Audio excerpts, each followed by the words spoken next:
warahmatullahi wabarakatuh. Alhamdulillahirabbil alamin. Wassalatu wassalamu ala asyrafil anbiya wal mursalin, amma ba'du.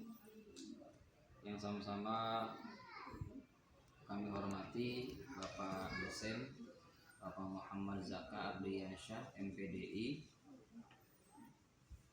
rekan-rekan perjuangan PPG PAI 14, yang mudah-mudahan Allah berikan kita kemudahan di dalam kelulusan dan dalam tiap-tiap mengerjakan tugas-tugas yang diberikan oleh Bapak Ibu dosen.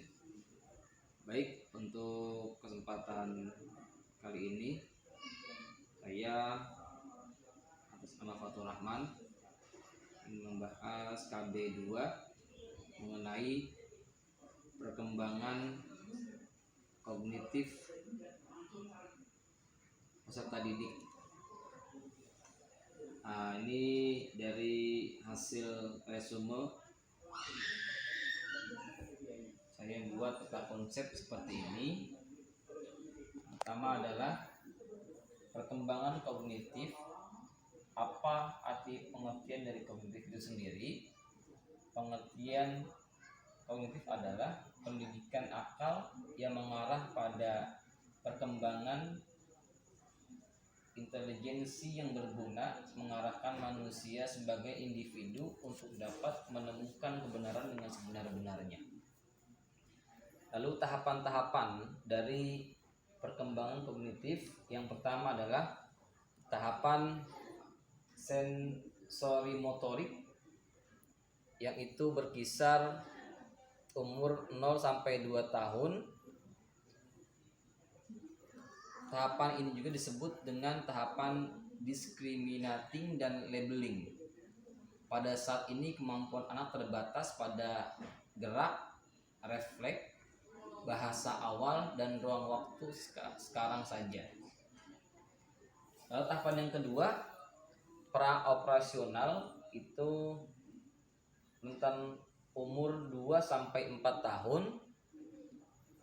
Yang tahapan ini juga disebut dengan masa intuitif.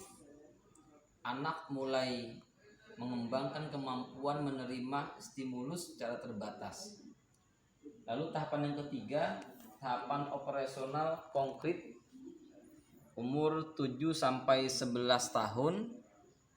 Tahapan ini disebut dengan performing operation. Nah, pada tahapan ini anak sudah mampu menyelesaikan tugas-tugas menggabungkan, memisahkan, menyusun, mendiretkan, melipat, dan sebagainya. Tahapan yang terakhir yaitu tahapan operasional formal, itu umur dari 11 tahun sampai 15 tahun. Tahapan ini juga dikenal dengan proportional thinking. Nah, pada masa ini anak mampu berpikir tingkat tinggi, seperti berpikir secara deduktif, induktif, menganalisis, mensintesis, mampu berpikir secara abstrak dan reflektif. Lalu karakteristik daripada perkembangan kognitif peserta didik. Ada persepsi, yaitu terbagi kepada 3: seleksi, penyusunan, dan penafsiran. Lalu yang kedua, karakteristik dari perkembangan kognitif adalah memori. Memori itu memiliki 3 gaya. Yang pertama memori sensoris, yang kedua memori jangka pendek, dan yang ketiga memori jangka panjang.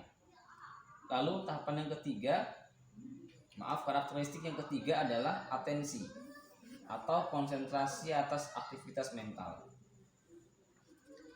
Selanjutnya, komponen-komponen di dalam perkembangan kognitif. Di situ ada metakognitif,